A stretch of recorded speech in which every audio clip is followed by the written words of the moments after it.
أعوذ بالله من الشيطان الرجيم بسم الله الرحمن الرحيم اللهم صل وسلم على سيدنا محمد في الأولين وصل وسلم على سيدنا محمد في الآخرين وصل وسلم على سيدنا محمد في الملأ الأعلى إلى يوم الدين.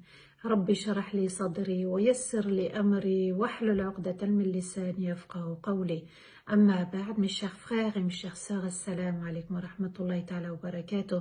Bienvenue à tous et à toutes pour ce nouveau jour, ce nouveau moment, ce nouveau rappel, et on remercie notre Seigneur de nous accorder ces belles faveurs, les faveurs de ce rappel, les faveurs de Ramadan, les faveurs des nuits de Ramadan, les faveurs de la nuit du destin, tous ces petits cadeaux pour qu'on parvienne à la crainte.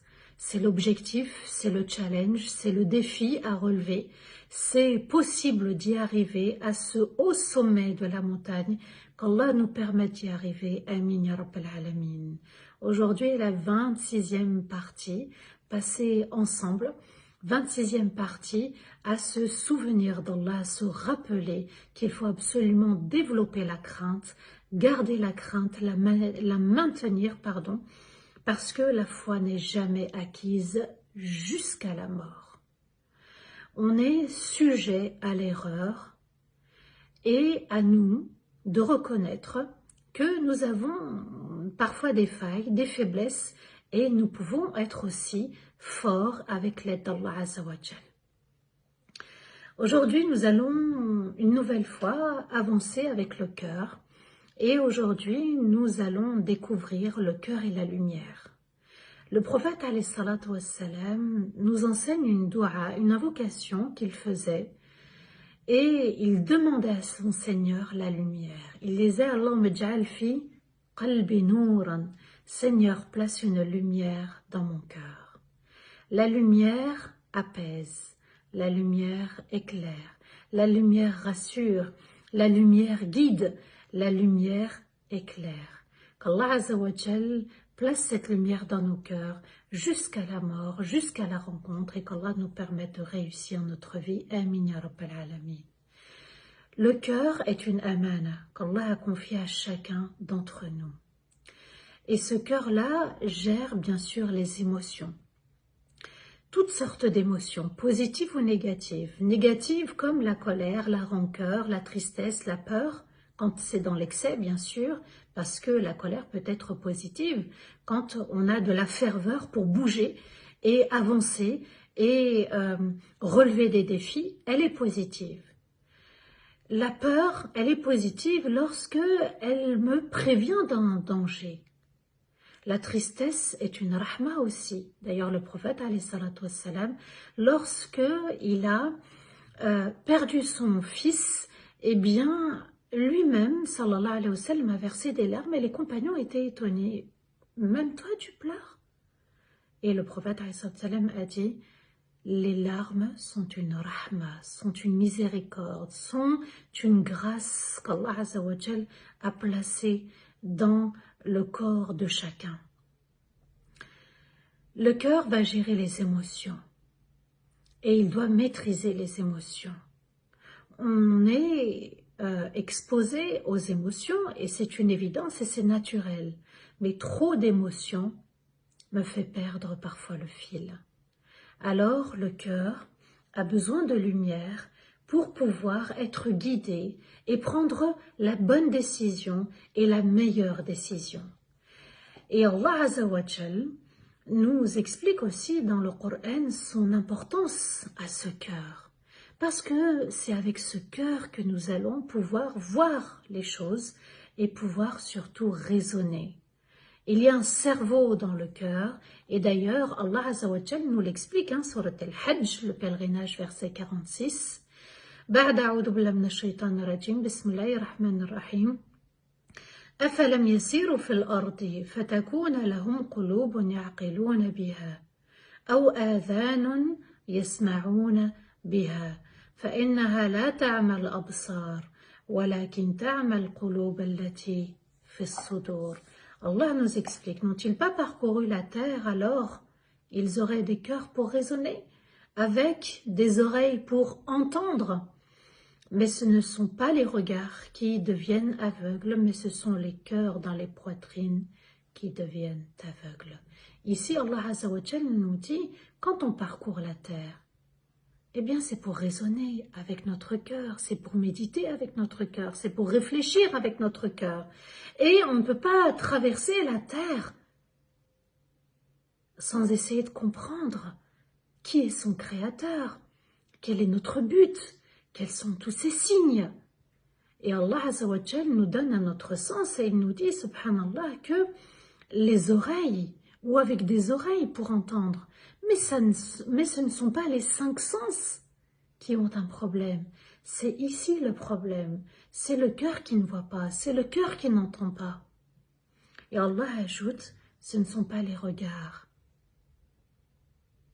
qui deviennent aveugles, mais ce sont les cœurs dans les poitrines. C'est ici que tout se passe. Donc, Allah Azza wa Jal nous explique ici que c'est le cœur qui réfléchit.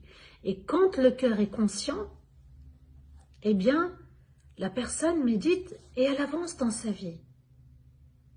Mais un cœur inconscient, un cœur où il n'y a pas de lumière, ou très peu de lumière, c'est un cœur qui peut se perdre. C'est un cœur qui ne voit pas clairement. Donc, bien comprendre cette notion de cœur et de raison, le cœur raisonne, c'est à nous de le nourrir, ce cœur, par ce dont il a besoin. Un cœur inconscient ou un cœur conscient, il faut méditer et se poser à soi-même la question. C'est dans le cœur qu'il y a une lumière et c'est comme ça que le prophète alayhi salatu wassalam nous informe, puisque lui-même invoquait son Seigneur pour lui accorder cette lumière dans son cœur. Alors, qu'est-ce que c'est que cette lumière dans mon cœur?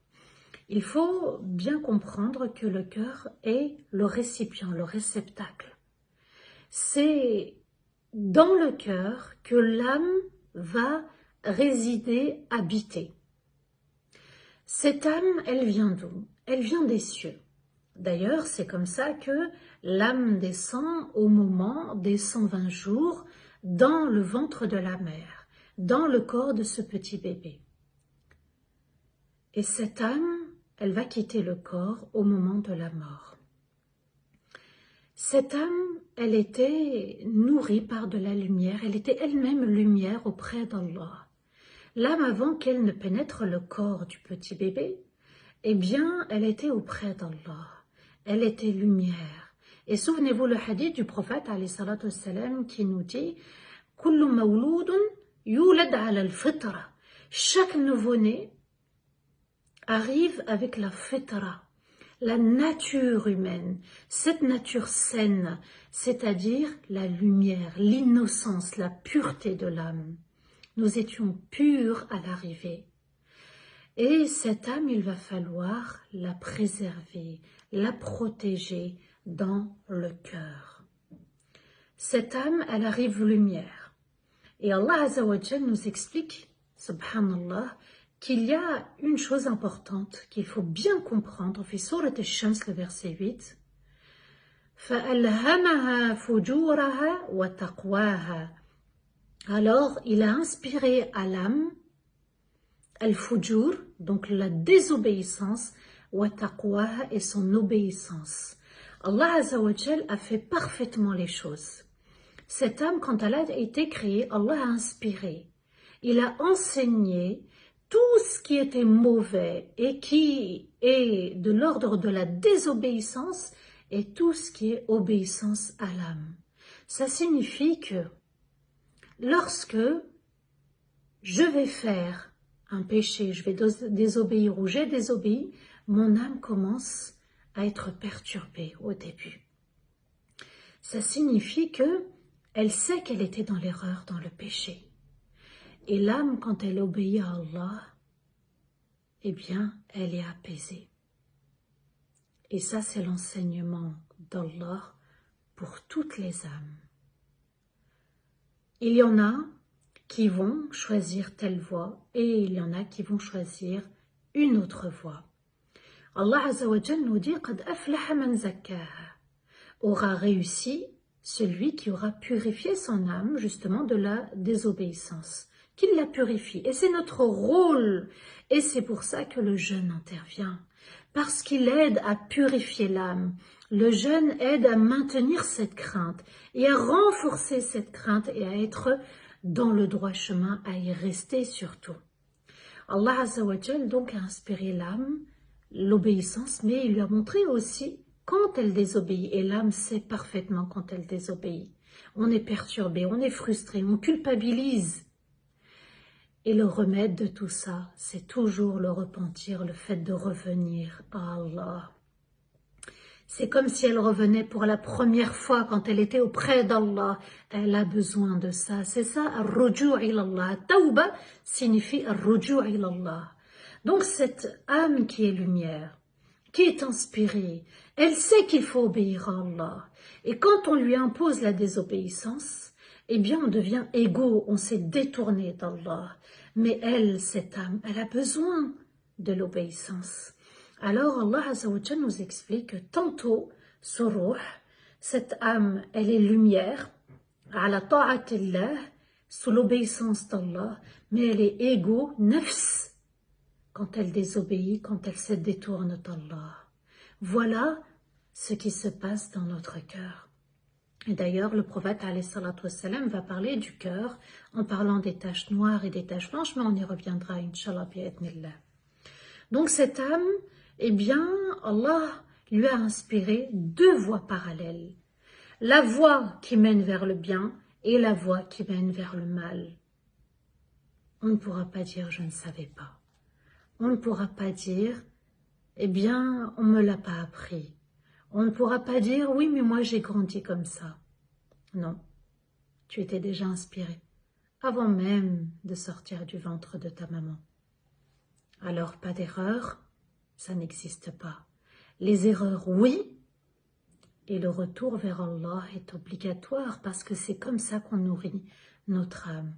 Alors quand cette âme va arriver, il va falloir en prendre soin, il va falloir s'auto-examiner durant chaque épreuve et de garder nos émotions, de bien les gérer, les contrôler.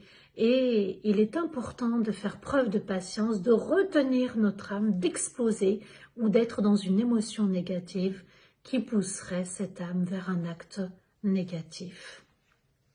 Toute âme mérite qu'on la préserve, qu'on la protège, surtout l'âme du musulman.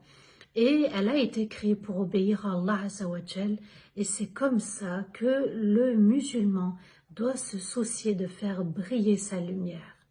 Nous avons tous une lumière avec laquelle on marche, on avance et qui nous permet de nous rapprocher d'Allah.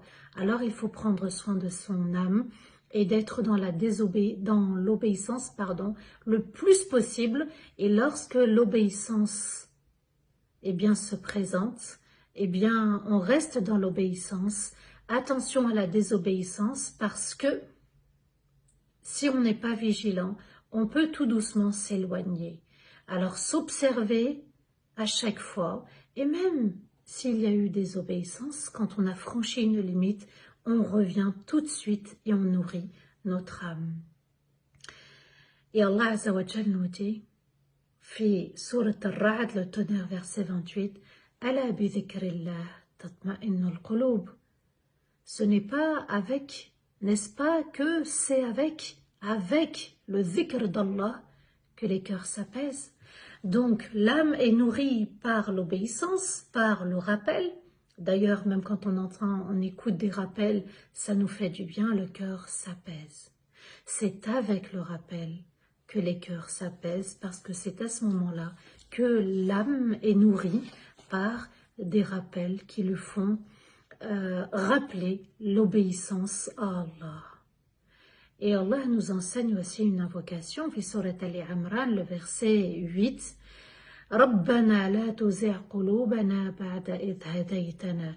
Seigneur, ne dévie pas, ne fais pas dévier nos cœurs après nous avoir guidés. Dans ce verset, Allah Azza wa Jal nous enseigne une invocation, celle de protéger son cœur.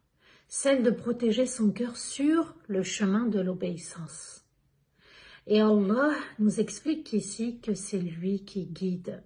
Donc nous avons besoin de notre Seigneur pour être guidés, pour qu'on soit tous guidés. Rabbana, la tuzigh qulubana ba'da idh hadaytana. Seigneur, ne nous détourne pas ce cœur après nous avoir guidés.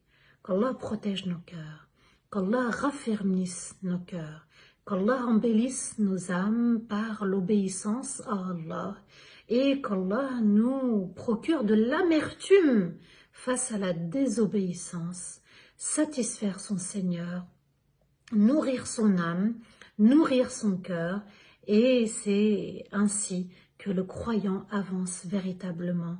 Il escalade la montagne, il fait des efforts, le sommet est pour bientôt, la gloire est pour bientôt, la réussite est pour bientôt, uniquement avec l'aide d'Allah. Qu'Allah Azza wa Jal nous offre plus d'occasions pour nourrir ce cœur et se rappeler qu'Allah Azza wa Jal attend de nous le meilleur, l'excellence. Et on remercie notre Seigneur pour tous ces rappels qui font du bien au cœur. Walhamdulillahi Rabbil Alamin.